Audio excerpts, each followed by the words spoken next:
আমাদের জন্য একটু রাখেনি দেখ। আইসক্রিম খাইছো তুমি? হ্যাঁ। তা আমাকে জন্য রাখো না। না, তুই তো ঘুরতে গেছো কি কি খেয়ে আসবা। আইসক্রিম খেতে গেছি, আইসক্রিম খাবো। আমি কি দেখেছি তুই কি কি খেয়েছিস তোরা? আরে আমি শুধু চা খাইছি, আইসক্রিম কোথায় গেল?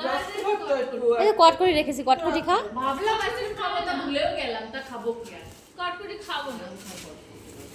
রাগ করিস না বাবা, দেখো মুখের অবস্থা। তা কি নিজে আইসক্রিম তোমরা আইসক্রিম খাইছো? ও তোমরা বড় মানুষ থেকে তোমরা যা খুশি করতে বাটিগুলো ফেলাই দিত সামনে রেখে দিত, আমার দেখতাম না, সামনে আমাকে ইচ্ছাও করতো না খেতে। তোদের লোভ দিলাম আমি। এই নে, এই দেখ।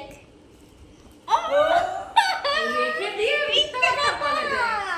মিথ্যে কথা বলে আমাদের জন্য। তুই কি করে ভাবলি যে আমরা খেয়ে নেব? খেয়ে তো নিয়েছো, বলো আমরা গেছি ভাইয়া রাখা দিয়েছে তিনখানা আমাদের খেয়ে জন্য আনছে, তা বলবা তো জুতোদের জন্য আনছে। আর আগে খাইয়ে দিছে আমার সাথে খাইতে পারতো না, গলে যাবে না। লাগাছে আমরা গলাতে খাবো। এমনিও ফ্রিজে রাখলেও কেমন গলে যায়।